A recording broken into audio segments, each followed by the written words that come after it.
Halo teman-teman, kali ini kita bakal ngobrolin hewan-hewan gak bisa mati. Kalian pasti mikir, hah, masa sih ada hewan yang gak bisa mati? Aku juga awalnya gak percaya loh.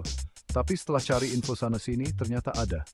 Ada hewan-hewan yang punya kemampuan super keren ini. Penasaran kan? Hewan apa aja yang practically immortal alias hampir abadi? Yuk kita mulai. Tapi nanti kebanyakan dong ya hewannya? Sudahlah daripada kebanyakan mikir, mending langsung aja kita mulai. Pertama, kita kenalan sama Turritopsis dohrnii, alias ubur-ubur abadi. Ubur-ubur ini punya kemampuan luar biasa yang bikin para ilmuwan kagum. Bayangin, ubur-ubur kecil ini bisa balik lagi jadi muda kayak Benjamin Button versi ubur-ubur. Mereka bisa mengulang siklus hidupnya berkali-kali. Jadi kalau mereka udah tua atau luka, mereka bisa berubah lagi jadi polip bentuk awal mereka sebelum jadi ubur-ubur dewasa. Ini seperti mereka punya tombol reset untuk hidup mereka. Prosesnya namanya transdiferensiasi, kayak tombol reset buat hidup mereka. Keren banget kan? Proses ini memungkinkan mereka untuk menghindari kematian akibat penuaan. Proses ini bisa terjadi berkali-kali. Jadi secara teori mereka abadi. Mereka bisa mengulang siklus hidupnya tanpa batas. Coba bayangin, kita bisa balik lagi jadi bayi kalau udah tua. Betapa menariknya hidup kita kalau bisa seperti itu. Nggak perlu perawatan kulit mahal-mahal lagi. Semua produk anti penuaan akan jadi tidak relevan. Sayangnya cuma ubur-ubur ini yang bisa. Kita manusia belum bisa meniru kemampuan luar biasa ini. Kita mah apa atuh? Cuma bisa ngiri. Bayangkan betapa banyak orang yang ingin memiliki kemampuan ini. Tapi meskipun secara teknis abadi, ubur-ubur ini tetap bisa mati kok. Mereka tidak kebal terhadap bahaya eksternal. Misalnya dimakan ikan, kena penyakit, atau ketabrak kapal. Jadi keabadian mereka bukan berarti mereka tidak bisa mati. Jadi, keabadian mereka itu kayak cheat code dalam game, bukan kebal sepenuhnya. Mereka masih rentan terhadap ancaman dari luar. Bayangin kalau manusia bisa kayak gini. Dunia pasti akan berubah drastis. Dunia pasti beda banget ya. Mungkin kita akan melihat perubahan besar dalam cara kita hidup dan bekerja. Tapi mungkin juga bakal kacau. Soalnya orang-orang bisa jadi sembrono dan nggak menghargai hidup. Keabadian bisa membuat kita kehilangan rasa urgensi. Jadi, penting banget buat kita untuk menghargai setiap momen, karena kita nggak tahu kapan waktunya habis. Setiap detik dalam hidup kita sangat berharga. Gimana menurut kalian tentang ubur-ubur abadi ini? Apakah kalian ingin memiliki kemampuan seperti ini? Tulis di kolom komentar ya. Hewan apa lagi yang kalian mau kita bahas? Kami ingin tahu pendapat kalian dan ide-ide menarik lainnya. Selanjutnya, ada Hydra. Hewan air tawar kecil yang jago banget regenerasi. Hydra ini bisa ditemukan di berbagai habitat air tawar di seluruh dunia. Bayangin, kalau kita potong Hydra jadi beberapa bagian, setiap bagian bisa tumbuh jadi Hydra baru. Proses ini benar-benar menakjubkan dan sulit dipercaya, kayak sulap tapi beneran. Ini karena sel-sel induk mereka yang aktif banget, yang bisa terus-menerus membelah dan bikin sel-sel baru. Sel-sel ini dikenal sebagai sel stem yang punya kemampuan luar biasa. Jadi secara teori, Hydra bisa hidup selamanya asalkan nggak dimakan atau kena penyakit. Mereka benar-benar seperti makhluk abadi di dunia nyata. Mereka kayak punya nyawa cadangan nggak terbatas. Setiap kali ada bagian tubuh yang hilang, mereka bisa tumbuh kembali dengan cepat.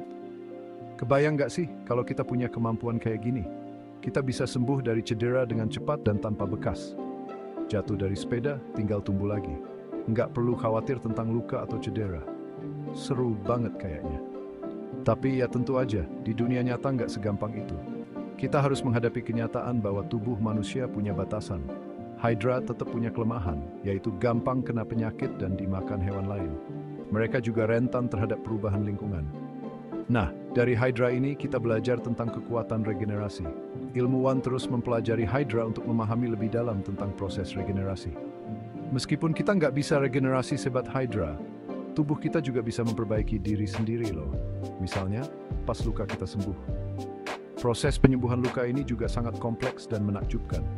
Keren juga ya, tubuh kita ini. Kemampuan tubuh untuk menyembuhkan diri sendiri adalah salah satu keajaiban biologi. Tapi, kita harus tetap jaga kesehatan ya. Gaya hidup sehat sangat penting untuk mendukung kemampuan tubuh kita dalam regenerasi. Makan makanan bergizi, olahraga teratur, dan istirahat yang cukup.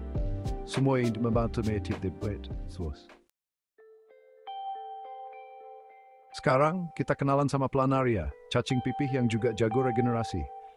Planaria ini sering dijadikan objek penelitian karena kemampuannya yang luar biasa. Kayak Hydra, Planaria bisa tumbuh jadi cacing baru dari potongan tubuhnya. Bahkan, proses regenerasinya bisa terjadi dengan sangat cepat. Bahkan, kalau kita potong Planaria jadi kecil-kecil, setiap potongan kecil itu bisa jadi Planaria utuh. Ajaib banget kan? Bayangkan, dari satu cacing bisa jadi banyak cacing baru. Rahasianya ada di sel-sel neoblast mereka, sejenis sel induk yang bisa berubah jadi berbagai jenis sel. Sel-sel ini sangat fleksibel dan bisa beradaptasi dengan cepat. Jadi kalau Planaria kepotong, sel-sel neoblast ini bakal aktif dan bikin sel-sel baru yang dibutuhkan buat jadi Planaria baru. Keren banget kan? Proses ini benar-benar menakjubkan. Planaria ini kayak puzzle hidup. Setiap potongan bisa menyatu kembali dan membentuk organisme yang utuh. Potong-potong, terus disusun lagi jadi utuh. Proses ini menunjukkan betapa hebatnya kemampuan regenerasi mereka. Coba bayangin kalau kita bisa kayak gitu. Tubuh manusia bisa sembuh dengan cepat dari luka atau cedera. Putus cinta, tinggal potong hati, terus tumbuh lagi jadi hati yang baru. Bayangkan betapa mudahnya hidup kita. Tapi jangan dicoba ya, nanti malah bahaya. Tubuh manusia tidak memiliki kemampuan regenerasi seperti Planaria. Meskipun Planaria jago regenerasi, mereka tetap bisa mati kok. Mereka tidak kebal terhadap semua ancaman. Misalnya karena kelaparan, kena penyakit, atau dimakan hewan lain. Mereka juga memiliki batasan dalam kemampuan regenerasinya. Jadi keabadian mereka itu relatif, bukan absolut. Mereka tetap harus menghadapi tantangan dalam hidupnya. Nah, dari Planaria, kita belajar tentang keajaiban regenerasi di dunia hewan. Kemampuan ini membuka banyak peluang penelitian. Mungkin suatu saat nanti, ilmu menggunakan preeksperimensi regenerasi Planaria dan menerapkannya ke manusia. Bayangkan, upedi kita capai. Selanjutnya ada lobster, hewan laut yang terkenal panjang umur. Rahasianya ada di enzim telomerase, enzim yang bisa perbaiki DNA mereka. DNA kita itu kayak tali sepatu, ujungnya ada plastik pelindung namanya telomere. Setiap kali sel kita membelah, telomere ini jadi pendek. Kalau telomere udah kependekan, sel kita nggak bisa membelah lagi dan akhirnya mati. Nah, lobster punya enzim telomerase yang bisa mencegah telomere mereka memendek. Jadi, sel-sel mereka bisa terus membelah tanpa batas. Ini yang bikin lobster bisa hidup lama banget, bahkan sampai lebih dari 100 tahun. Bayangin kalau kita punya enzim telomerase yang aktif, kita juga bisa hidup lebih lama dan awet muda. Nggak perlu takut keriput dan uban. Tapi ya, di dunia nyata nggak segampang itu.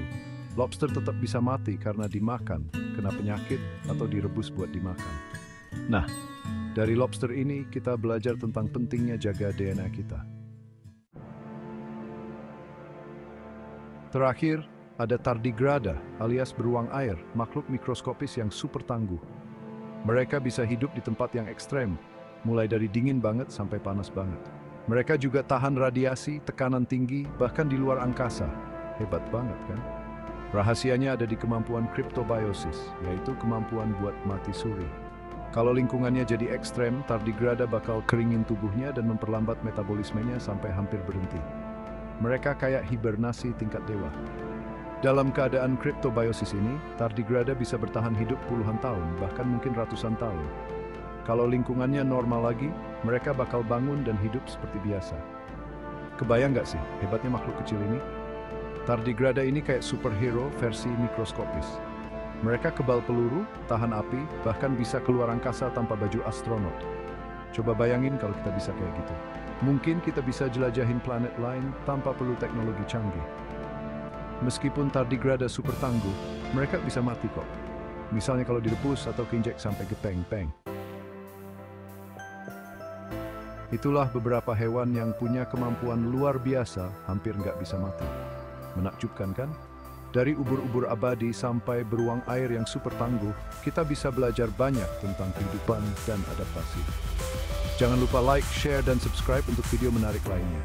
Sampai jumpa di video berikutnya.